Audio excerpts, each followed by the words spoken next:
Olá, membros aí da comunidade Sales Mind, né? Hoje a gente vem para a primeira aula treinamento Closers aí 4.0, né? E já compartilhando com vocês aqui, né? Tá aqui algumas avaliações do último curso que a gente fez, né? Então, Gustavo ele falou treinamento muito relevante no momento atual. A Nádia, né? O treinamento mais completo de vendas que eu já fiz. A Thaís ali participou da maioria pré-vendas, que é o nome, é, é uma variação desse treinamento, né? A Cris aqui, que é o deixar meu agradecimento pelo curso online Venda 4.0, simplesmente maravilhoso. E o Tony, uma empresa séria que entrega serviços com muita qualidade, participei do treinamento 4.0, recomendo muito. Ou seja, eu já quis botar isso aqui logo no início aqui da apresentação, vocês veem que é um curso bem bacana. Esse curso hoje, na verdade, ele é R$ 1.000 por aluno, com pelo menos 10 alunos, que é vendido para as empresas, só que é vendido de maneira um pouco mais personalizada, não é online, é ao vivo, né? E aqui o pessoal aqui do membro da comunidade Sales Mind vai ter a oportunidade de ver. Esse curso dura um total 6 dias. É um curso que é 6 dias de 2 horas, 2 horas e meia. Então, a minha ideia aqui, na verdade, vai ser gravar aulas mais curtas, 20, 30 minutos no máximo, né? Então, a gente vai estar dividindo aqui em capítulos, né?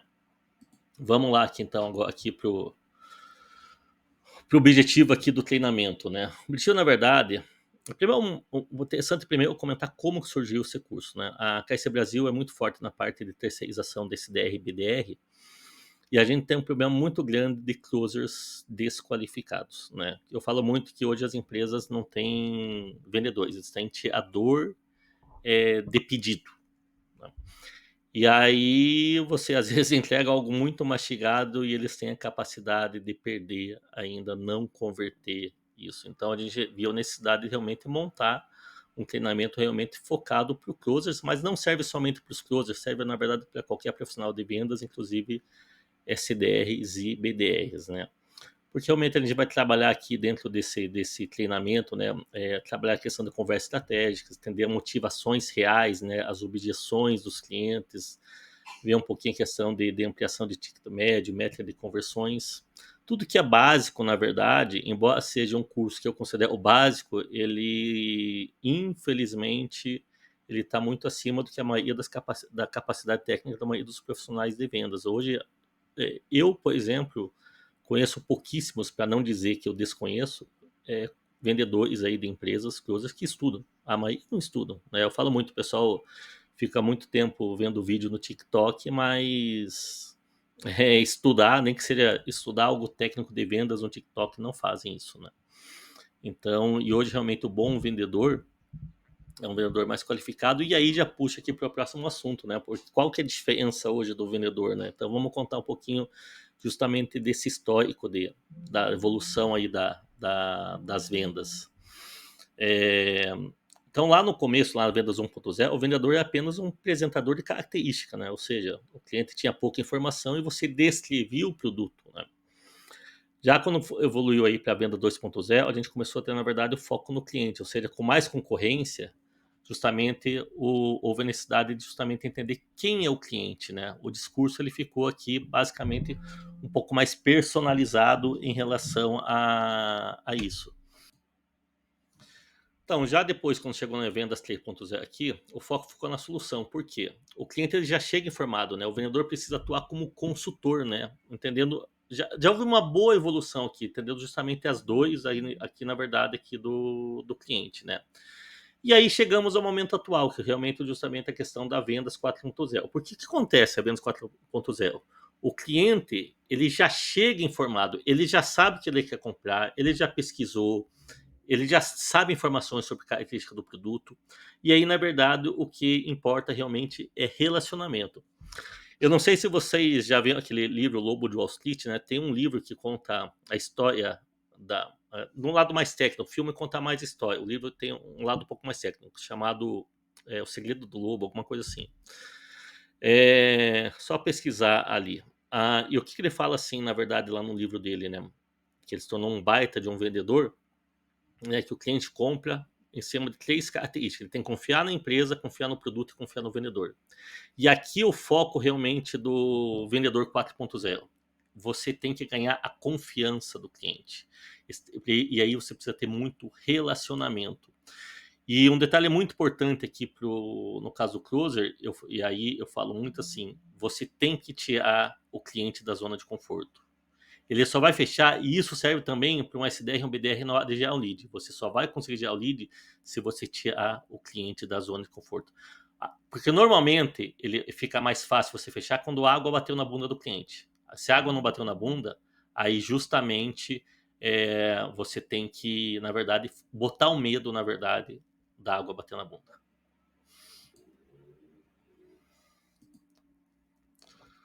Então vamos lá. Essa parte do exercício, obviamente, aqui é uma coisa que se fazer mais internamente, dentro de casa. No curso que a gente faz, na verdade, ao vivo ou presencial, realmente o vendedor tem que se identificar, né, como que ele está, em qual nível. Ele está no 1.0, 2.0, 3.0, 4.0. Eu digo hoje que a maioria dos vendedores é tirador de pedido, né? Então isso e é interessante também, dentro da sua experiência, verificar quando o vendedor vai te atender numa loja, alguma coisa, tenta identificar em qual nível que ele está, do 1 ao 4. Você vai perceber muito que o pessoal está o quê? Ainda tirando o pedido. No máximo ali apresentando características do produto, né? Que é basicamente o vendedor 1.0 ali. Então, infelizmente o nível dos profissionais do comércio em geral, eu digo que estão muito desqualificados. Eu sei porque eu converso com vários gestores quando vão contratar a gente, eu faço essa mesma pergunta. E todos eles concordam que a maioria tem tiradores de pedido. Vamos lá, detalhando um pouco mais, né? O Vendas 1.0 foca no produto, ou seja, o vendedor chega lá e apresenta o produto, né? Isso é uma época, na verdade, que o cliente tinha poucas opções, né? E eu tenho um produto, chega lá, vai comprar um carro, justamente ele chega, vai explicar a característica do carro, né? O que ele esquece que hoje em dia o pessoal já pesquisou, entendeu? Então, por isso, quando você chega lá ou vai comprar uma bolsa igual da foto, a pessoa já pesquisou, já viu a marca, já viu o modelo, ou já viu o vídeo no TikTok com review. Então, não adianta você chegar lá e apresentar o produto. E, infelizmente, observe que a maioria dos vendedores fazem isso lá. Depois chegou justamente aqui detalhando maior a questão do foco justamente no cliente, porque começou a ter muito concorrente. Então você teve que, na verdade, fazer um discurso um pouco mais personalizado. Ou seja, exemplo aqui, redes varejo, entendendo o seu público-alvo e adaptando o discurso para a necessidade do cliente. Isso acontece muito quando o pessoal acabou nichar, né? Vamos pensar, a KC Brasil trabalha com software também, que lá eles tinham, lá no início da década de 70, 80, você tinha softwares genéricos, depois começou a ter softwares mais nichados. Software para o segmento X, software para o segmento Y, e aí realmente começou a ter algo mais focado na necessidade ali do cliente, né? Depois, na verdade, o cliente já chegou informado, e aí justamente entra a época da solução, ou seja, você tem que vender uma solução para o cliente. Aqui que surge justamente o spin selling e outras técnicas que a gente também vai ver justamente aqui dentro do curso. E para finalizar aqui, essa introdução inicial, questão aqui da Vendas 4.0, onde o foco é o relacionamento. Relacionamento e confiança, né? Então, isso é imprescindível porque o vendedor ele vai fechar. Ele pode até pagar mais caro desde que tenha relacionamento. Por exemplo, eu estou vendo justamente uma webcam aqui para justamente melhorar a qualidade dos vídeos. E com quem que eu vou comprar? Eu estou vendo muito essa questão do relacionamento. Não é por 100, 200 reais que eu vou, às vezes, não é o preço. Às vezes, 100, 200, 300 reais mais caro, ali eu posso tentar pegar em uma empresa que eu confie mais em relação ao produto que ela quer estar me oferecendo. Bem, vamos lá então agora aqui para o próximo slide. Vamos lá. Então, para finalizar essa introdução inicial aqui, essa primeira parte do curso ela é um pouco mais, primeiros 30% um pouco mais teórico, depois vai ficar bem prático. Então, vamos lá. Nova era do perfil das vendas 4.0, ou seja, o cliente tem acesso às informações antes de falar com o vendedor, né? Outro detalhe, produto é bom e preço já não basta. Que é o meu caso que eu estou fazendo justamente na hora de comprar a webcam, né? Ou seja, você tem um consumidor mais exigente. E realmente o que leva, na verdade, a comprar, que é o caso, eu já comprei esse microfone que estou usando agora aqui, é a questão da confiança na empresa qual eu estou comprando, né? E, e aquele negócio, produto bom, bonito e barato já não é mais o suficiente, entendeu? Isso o pessoal tem que tirar essa mentalidade. E eu vejo muito engraçado, né? Muitas empresas acham que o fato de ter um bom produto, um bom serviço é motivo para você sair prospectando, buscar clientes. Não é. Eu pego muitas situações onde que a pessoa acha que tem, e às vezes ela tem um bom produto e um bom serviço. Só que o que acontece? Não basta você, para você prospectar um cliente hoje, você tem que conseguir. É um pouco clichê falar a questão da dor, mas não é questão da dor. Você tem que fazer com que o cliente tenha medo da água bater na bunda. Porque o que eu falo água bater na bunda, metaforicamente falando? A pessoa só se mexe quando a água bateu na bunda. Ah, meu Deus do céu, vou morrer afogado. Então, quando você vai fazer uma prospecção, se o cliente, se a água já bateu na bunda, é fácil. Agora você tem que fazer com que o cliente tem que sentir a necessidade. E aí, para sentir a necessidade, a gente vai conversar sobre várias coisas, e principalmente aqui, você tem que ter um relacionamento genuíno para conseguir entender a necessidade do cliente, e aí, a partir disso, na verdade, conseguir ganhar a confiança dele. E a moral disso é isso: é produto ou serviço bom não se vende, ou seja, não é argumento para você nem sair prospectando e nem fechar. Não é motivo mais hoje em dia para ter, meu produto é bom, dá para vender. Não. O que vende hoje é relacionamento. E justamente aqui, né, tirar o lead ou cliente da zona de conforto. Agora um recadinho aqui para os closers, né? Então vão lá, vocês contratar uma empresa da SDR, e existe uma questão do tempo de rampagem, né? E eu vejo muita gestores e vendedores acham que contratou lá uma empresa da SDR, BDR ou um profissional, acha que já no primeiro mês vai performar. Não vai. Né? E eu falo muito o seguinte: empresas e profissionais que falam, vou gerar X leads, é uma irresponsabilidade comercial. Por quê? Eles vão estar mentindo, porque eles não sabem quais são os desafios que a jornada vai dizer, a menos que a pessoa tenha muita experiência naquele segmento. Mas mesmo assim, existem variáveis ali, porque existe o tempo de rampagem, que é justamente o tempo de aprendizado, que ele dura, até o próprio o Ross fala no Receita Previsível, de 3 a 6 meses, 45 a 90 dias, né? Pelo menos, né? 3 meses ali, para justamente entender a complexidade do produto, serviço, começar a ter um mapeamento das objeções e aí comecei a entregar o resultado.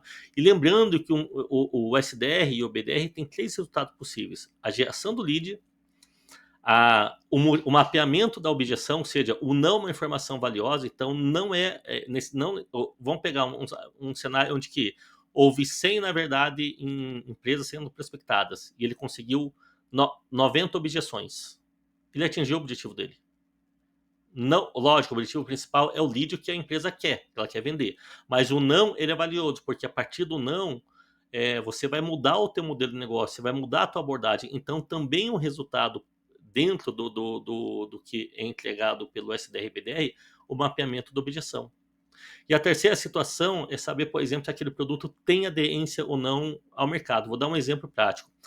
Uma vez a gente foi contratado, na verdade, por uma empresa que trabalha com produtos, biscoitos, na verdade, que é intolerante, tem esses biscoitos intolerantes à lactose, para quem é alérgico a amendoim, etc. Eles tinham um baita diferencial, que o que é? Que o mesmo produto atendia toda a cadeia de alergênicos, inclusive veganos.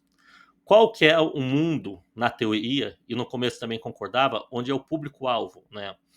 É justamente fazer o quê? Lojas do mundo verde, lojas de produtos naturais. Sim, você vai comprar esses produtos em lojas de produtos naturais. Né? Então, na teoria, estava muito bonito. E aí acontece uma coisa muito interessante, que o SDR e o BDR, basicamente, eu falo que é uma maneira muito econômica de fazer pesquisa de mercado. Porque acontece, na jornada, na rampagem, que nós descobrimos que, embora o público-alvo seja loja de produtos naturais, o cliente que vai numa loja de produto natural é um percentual tão pequeno que o varejista ele vai ter uma ou duas marcas somente. Ele não vai ter uma gama muito grande, porque o percentual de clientes que são alergênicos é tão pequeno que não é interessante para ele. Ou seja, por mais que o produto fizesse sentido, ele não tem aderência para o negócio. E sabe onde a gente descobriu aderência? Em escola e clínicas que fazem exames de sangue. Porque ali sim, a criança lá foi lá, tirou o exame de sangue, ela precisa repor lá o açúcar lá, não sou médico, não vamos lá, tem que comer o biscoitinho lá. Aí sim tem um biscoito lá para quem é alérgico a amendoim, intolerante à lactose. Ou seja, nesse público teve mais aderência. Mas na teoria, eu também achava que o mundo verde, aí, em lotes naturais, teria aderência para esse perfil do produto. Mas na prática não tem. E isso, na verdade, faz parte da rampagem. Justamente ali. Então, o closer, o vendedor, ou quem contrata uma empresa, um profissional da SDR, tem que ter paciência em relação ao tempo. Vamos lá, vamos começar aqui a falar um pouco de maneira um pouco mais prática, né? Os erros mais comuns que bloqueiam, ou seja, chegou um lead qualificado aqui para você e, na verdade, você acaba não justamente, você bloqueia justamente a conversão, né? Um detalhe muito comum é você vai direto. Embora normalmente a gente vai falar um pouco de perfil comportamental mais para frente. Normalmente um perfil bom do Close é um perfil dominante da análise DISC. Se você não sabe, não se preocupe que a gente vai falar mais na frente. Ou aquele perfil tubarão lá dos bichinhos, que ele é muito agressivo, muito direto. Às vezes você, na verdade, vai descartar o cliente. Principalmente se você pega um cliente com perfil lobo, que é um perfil mais analítico, né? Ele não vai querer fechar na hora. Então não adianta você ir direto muito rápido. Por mais que você seja agressivo, e o closer tem que ser, ele tem que criar o relacionamento. Outro detalhe, já peguei várias situações que a pessoa fala muito, ela quer falar, falar, falar dos benefícios do produto, dos benefícios ou das vantagens. A gente vai ver diferença isso daí mais para frente também. Você tem que deixar o cliente falar. Porque eu falo o seguinte, quanto mais você der corda, mais é chance dele se enforcar. Então deixe ele falar, porque ele vai te dar ganchos onde você pode mostrar as vantagens e os benefícios da sua solução. Outro erro comum, foca no produto, né? O pessoal continua insistindo focando no produto, né? Ou seja, o produto é isso, o produto é aquilo, e não conecta isso com a dor do cliente. Então é importante você deixar o cliente falar para você conseguir conectar a tua solução à necessidade do cliente, inclusive às vezes com uma proposta personalizada, né? E um erro extremamente grave e extremamente comum é não registrar os motivos do fechamento. Se você não faz do não fechamento, no caso, né, o motivo da perda, se você não faz o mapeamento da objeção, você não consegue contornar suas objeções, porque muitas vezes você tem que mudar a sua apresentação e é muito comum você ter que mudar o seu modelo de negócio para justamente poder contornar essas objeções, né? Vamos aqui agora, já passamos aqui o primeiro dia, né? Vamos entrar na média aqui, na média não, na meta aqui do dia 2. Vamos lá, agora eu vou falar um pouco da mentalidade aqui do closer, né? O closer ele tem que ter paciência, ele tem que entender que a cada objeção aproxima ele do sim, né? E a gente vai ver mais para frente um pouco a questão das objeções, que a objeção, quanto mais objeção, na verdade, é justamente ela se aproxima do sim, principalmente se você tiver as objeções mapeadas. Porque as objeções, eu recomendo muito o livro do Jeb Brandt de objeções, ela é limite. Por mais que existam muitas objeções, dentro de uma prospecção, ela tem um número finito, entendeu? E é justamente isso. Ele não se deixa, na verdade, abalar ali justamente pela objeção. Detalhe, foca na solução, não em problema. Ou seja, ele vai pegar aquela objeção e transformar isso em oportunidade, né? Então, o Close ele tem que ter um exercício mental muito grande em focar na solução e não se desanimar justamente ali com os problemas lá. Uma postura consultiva, ou seja, ele tem relacionamento, se torna um parceiro de negócio e principalmente ele se coloca no lugar do cliente. Isso é uma coisa que eu particularmente faço muito bem.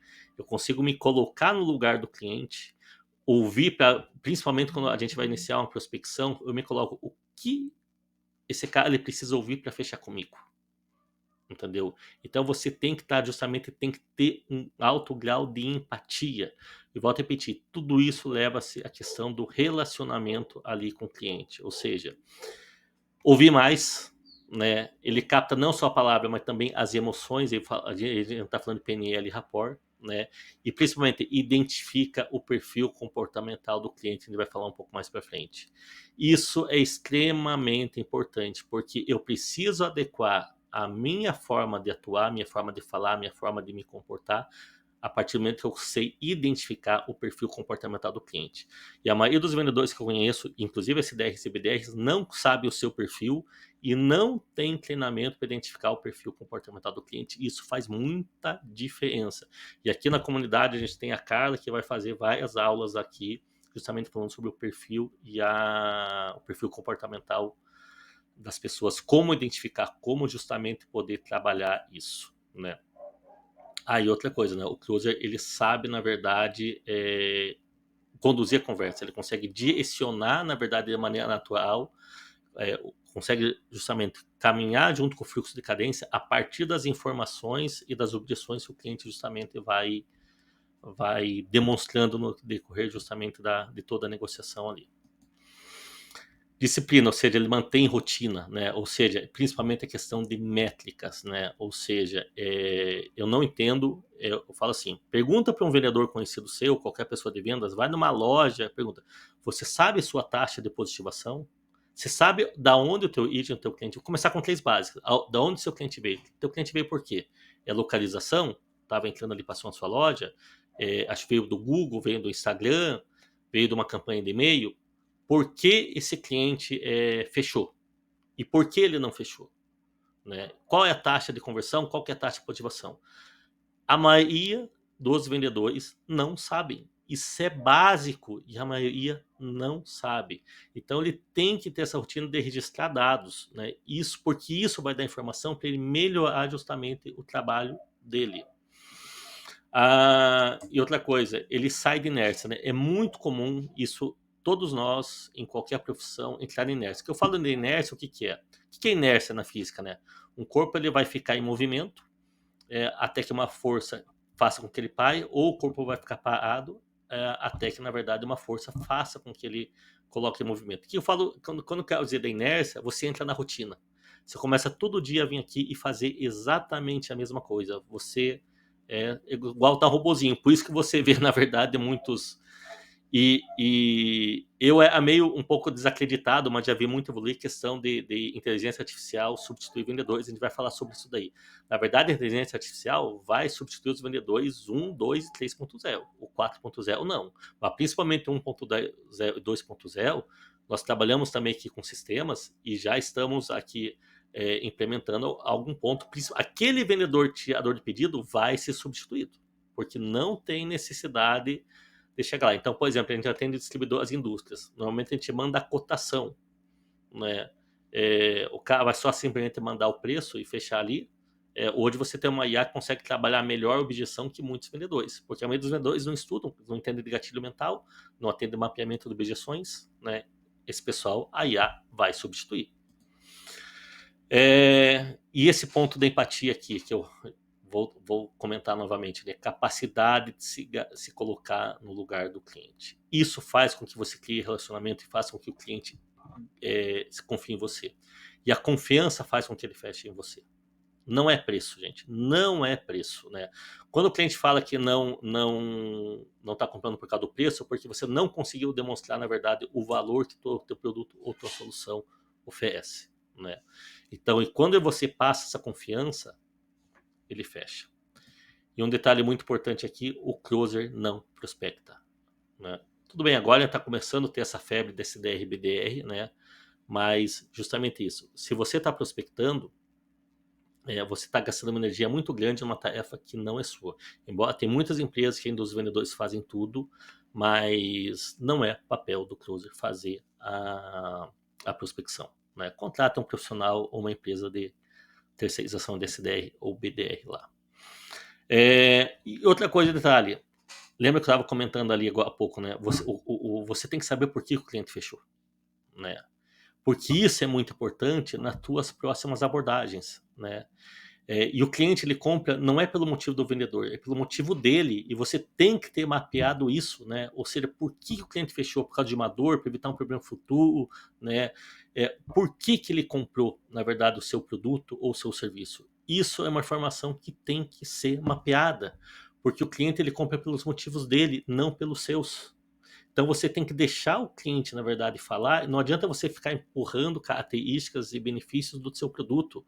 Deixe ele falar e mostre como que o seu produto ou seu serviço pode atender a necessidade dele, porque ele vai comprar pelos motivos dele para resolver as dores dele, não pelo aquilo que você está falando. Então fale menos, dê corda para o cliente se enforcar. Deixe ele falar e aí você vai entender melhor o cenário e vai conseguir fazer uma venda mais personalizada, né? E para isso, na verdade, você tem que ter lá uma pergunta aberta, né? Você tem realmente saber o que te preocupa mais em relação a isso, escutar, né? Escutar muito o cliente, né?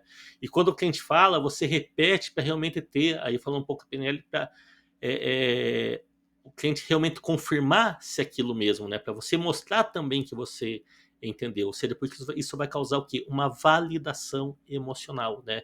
Eu entendo que isso faz sentido para você. Então você quer fechar por causa disso? Sim, eu entendo que isso é importante realmente para você em relação a isso, né? E outra coisa, existe uma diferença entre aquilo que o cliente deseja. Eu sempre falo que existe uma diferença muito grande entre aquilo que o cliente quer e aquilo que o cliente precisa, né? Isso eu vejo não só é comercial, mas em diversas áreas, em software que nós trabalhamos também isso é muito comum, né? Porque o cliente às vezes ele acha que quer uma coisa, na verdade ele quer, mas ele não sabe na verdade que o que ele quer não é aquilo que ele precisa. E quando você dá corda para o cliente, você consegue pegar, entender a necessidade dele e vender a solução para ele de maneira personalizada, né? Ou seja, é igual que quer um software barato. Não, na verdade ele quer um sistema para reduzir custo, aumentar o lucro e manter preço sustentável. Então não é o software barato que ele quer. Ele quer algo que atinja aquela necessidade específica, porque ele vai comprar pelo motivo dele. Então deixe o cliente falar, entenda o que ele precisa e faça uma apresentação personalizada. Então aquilo que eu estou falando, o que o cliente deseja não é necessariamente aquilo que ele precisa, né? E quando o vendedor consegue identificar a motivação profunda, né, ele cria justamente confiança. E a confiança é realmente o que faz com que o vendedor feche, que o cliente feche a venda. Então, aqui para resumir, o cliente compra, na verdade, não compra pelas suas motivações. Ou seja, o closer é aquele cara que sabe ouvir e transformar essa motivação num valor percebido. Então, quando o cara fala, eu achei o preço alto, é porque ele não viu valor na sua solução. Hoje, posso garantir para vocês, não é preço, né? As pessoas não compram, elas compram, na verdade, pelo valor. Se ela sentir valor no seu produto, no seu serviço, ela fecha, nem que ela pague mais caro para isso. E quais são as principais aqui motivações de compra, né? Ou seja, o closer tem que identificar justamente ali para ele poder adaptar o seu discurso, né? Lucro, né? Parte financeira, lucro, economia de tempo também é dinheiro, né? Redução de custos, ou uma questão de conforto, né? Conveniência, facilidade, prestígio, né? Muita gente, vou comprar uma Ferrari por causa de um status, né? Satisfação, ou seja, justamente ter uma questão de uma conexão emocional, ele tá bem consigo mesmo ali. Parte de segurança, bem-estar e a parte de sustentabilidade. Então, existe um perfil hoje que gosta de algo ali mais sustentável, que tem impacto ambiental positivo. Isso aqui são as 6 principais. Comum, obviamente, existem outras, né? Mas são as 6 principais. Bem, pessoal, tá aqui quase meia hora dessa primeira aula aqui. A próxima aula vai ser muito bacana, aí porque a gente vai começar a falar algo que o pessoal adora conversar, que é justamente sobre a parte do perfil comportamental. Isso aqui vai ser muito bacana justamente aqui para a gente estar conversando aqui com vocês. Eu vou fazer uma introdução, porque isso é muito importante, mas depois a Carla vai gravar aí uma aula dentro da comunidade, né? Não sei que momento você está assistindo essa aula, talvez já tenha sido gravada, mas vai ter, na verdade, uma aula aqui especificamente sobre perfil comportamental. Bem, pessoal, até a aula 2.